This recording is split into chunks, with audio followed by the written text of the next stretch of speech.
Dans cet épisode, nous allons analyser la journée alimentaire depuis le tableau de bord avec les calories, les macronutriments, les seuils, les alertes visuelles, les fibres, les sucres et les acides gras.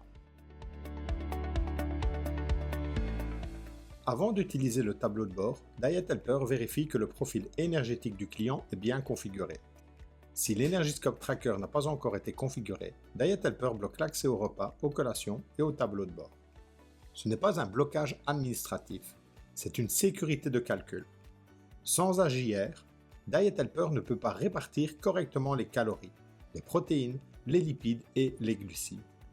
La première étape consiste donc à configurer l'Energy Scope Tracker, puis à revenir ici pour construire la diète sur une base cohérente. Le tableau de bord centralise tout ce qui était encodé dans les repas et les collations. Repas 1, collation 1, repas 2, collation 2, repas 3, collation 3.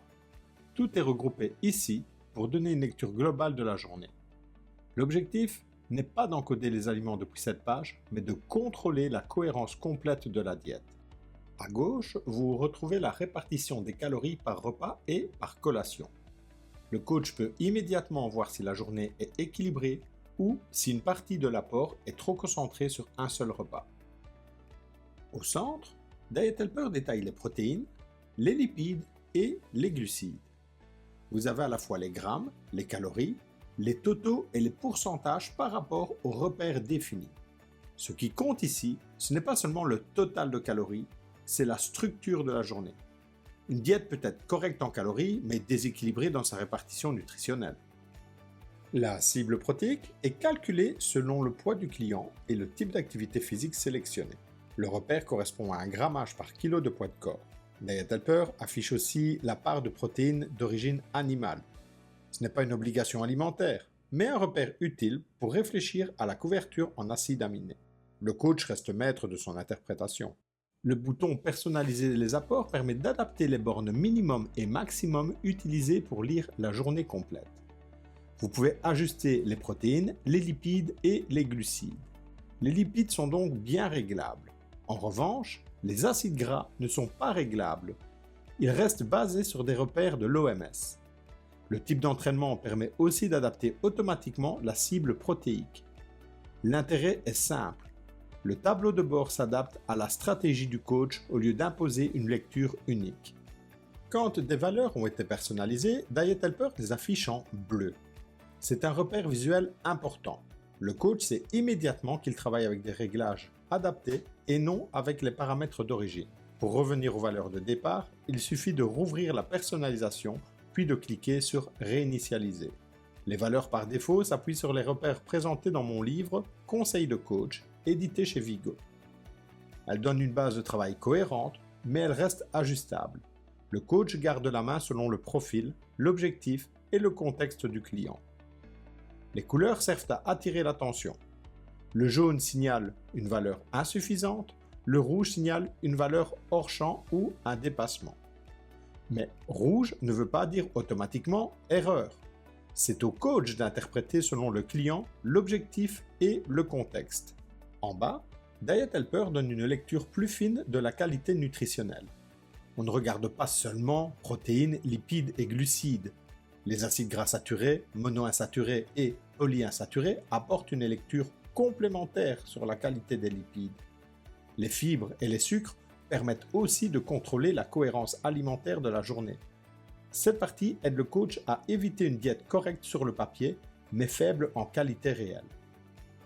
Le bouton Sauvegarder la diète permet d'enregistrer les repas et les collations dans la fiche du client. C'est la sauvegarde de la diète construite pour ce client. Pendant une longue séance de travail, je recommande aussi d'enregistrer régulièrement le fichier lui-même avec CTRL+S ou en repassant par l'accueil.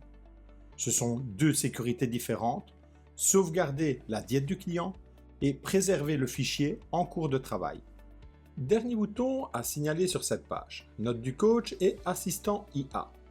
Le bouton Note du coach permet d'ajouter les commentaires, consignes et recommandations qui accompagnent le plan alimentaire du client. Nous ne détaillons pas cette partie ici, elle sera abordée avec les exports et la préparation du document final remis au client. Le bouton Assistant IA renvoie vers Bodymetrics. Dans le cadre de Diet Helper Offline, ce lien sert surtout à prolonger le travail nutritionnel avec l'étude des habitudes alimentaires. L'assistant IA peut proposer une première base de travail à partir des habitudes, des préférences et du contexte du client. Bodymetrics est une suite complémentaire plus large avec des outils pour l'évaluation, le coaching nutritionnel et la programmation de l'entraînement. Mais ici, on reste centré sur son lien avec Diet Helper Offline.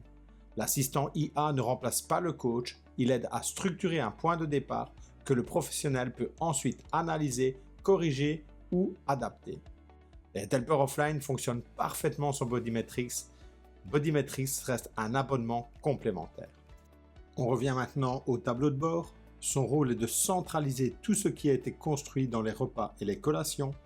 Il donne au coach une lecture globale de la journée, les calories, les macronutriments, les répartitions, les seuils, les alertes visuelles, les fibres, les sucres et les acides gras. Le tableau de bord ne remplace pas votre jugement, il vous permet de travailler plus vite, avec plus de contrôle et d'éviter de construire un plan alimentaire à l'aveugle. Le tableau de bord permet de prendre du recul sur l'ensemble de la journée. Vous ne regardez plus seulement chaque repas séparément, vous contrôlez la cohérence globale du plan alimentaire.